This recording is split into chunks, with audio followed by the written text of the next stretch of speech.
Už o pár dní mierí do kín pokračovanie Kapitána Ameriky, tentokrát už ale s Anthony Mackým. Samozrejme čaká ho aj výrazná herecká posila, a to Harrison Ford, ktorý stvárni generála Rossa, a.k.a. Red Hulka, ale bude to stačiť na to, aby toto pokračovanie bolo dobré? Dnes by som vám chcel ukázať 10 scén z predošlých kapových filmov, na ktorých si ukážeme, prečo si ľudia túto postavu zamilovali, hoci to nebol dokonalý vojak. Bol to dobrý človek a srdce Avengerov. Počas filmov nám Kapitán Amerika poskytoval napínavé akčné scény, obľúbené hlášky a úžasné činy, ktoré vykonal. Moje meno je Patrik, vítam ťa na kanáli Ležovič Live a dnes si ukážeme 10 filmových scén, vďaka ktorým milujeme Kapitána Ameriku. A zároveň, ktoré pekne ukazujú, prečo to bude mať nový kapitán naozaj ťažké, aby nás presvedčil, že stojí za to. A nezabudni na like a odber, díky moc.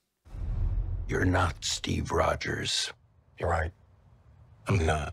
Na boj proti nepriateľovi nepotrebujete veľa odvahy, ak máte supersilu. Veci sú však úplne iné, ak máte iba slabé a krehké telo. Našťastie Steve Rogers mal srdce 10 krát väčšie, ako je jeho veľkosť ešte pred svojou premenou. Nikdy neutiekol z boja.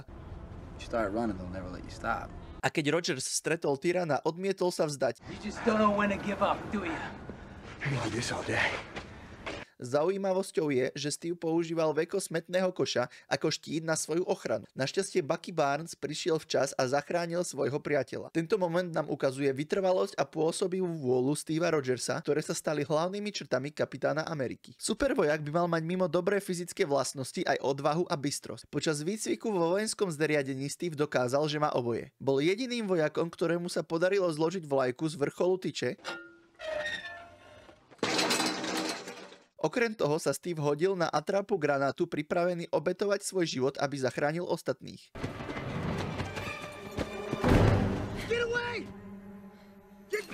Tieto momenty dokazujú, že na to, aby ste sa stali superhrdinom, nepotrebujete superschopnosti. Hoci mal Steve Rogers ducha skutočného hrdinu, stal sa Kapitánom Amerikou až po injekcii superséra.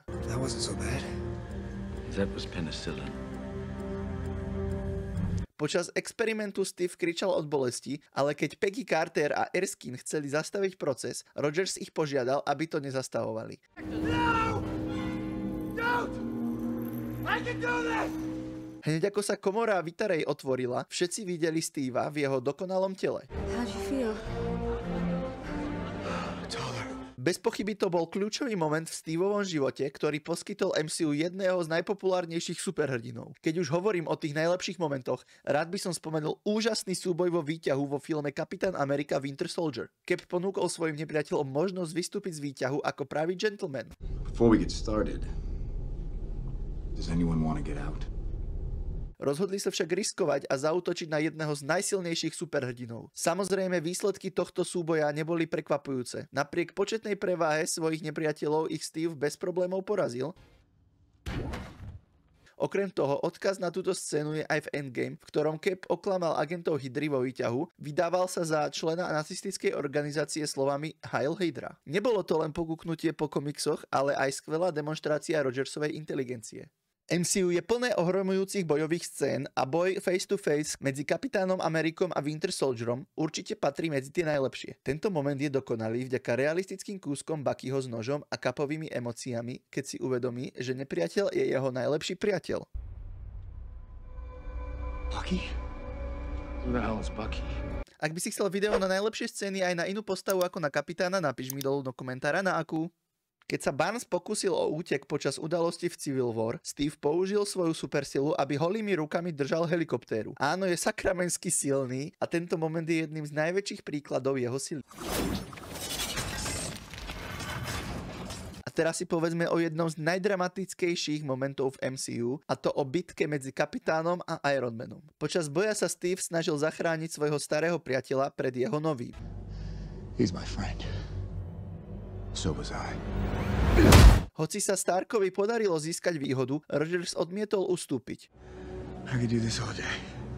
Tony ho udrel o zem a zasadil mu ničivý úder do brdenia. Po boji Stark povedal, že Steve si nezaslúži vlastniť štít. Kapitán teda odhodil svoj symbol a odišiel. Tento moment nám pekne ukazuje konečný rozchod Avengers, ale aj ťažké rozhodnutia, ktoré musia superhrdinovia urobiť. Keď Thanos dorazil do Wakandy, aby získal kameň mysle, Avengers nemohli urobiť nič, aby ho zastavili. Kapitán Amerika zostal ako jediný stáť a tak zúfalo zaútočil na Titána pomocou vakandských štítov. Dokonca sa mu podarilo zastaviť Thanosovú ruku a samotný Titán bol prekvapený silou a odvahou jeho protivníka. Bohužiaľ nakoniec brutálnym úderom zrazil kapitána na zem. Capovi sa počas jeho dobrodružstiev podarilo poraziť veľa nepriateľov, no scéna, ktorá nám ukazuje, ako Steve Rogers bojuje sám so sebou v Avengers Endgame, je jednou z najlepších. I can do this all day. Yeah, I know. Počas toho, ako Avengers cestovali späť v čase do roku 2012, sa Kapitán Amerika stretol so svojou mladšou verziou, ktorá verila, že je Loki. I have eyes on Loki, 14th floor.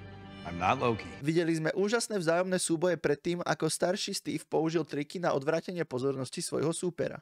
Bucky is alive!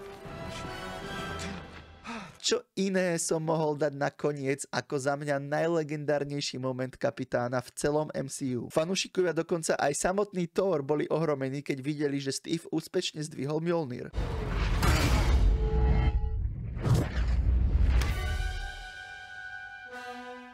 Tento moment dokazuje, že Cap je skutočne hodný ovládať asgardskú zbraň. Pomocou svojho štítu, Mjolnira a bleskov sa kapitánovi podarilo zasadiť niekoľko vážnych úderov a dokonca zrazil Thanosa na zem.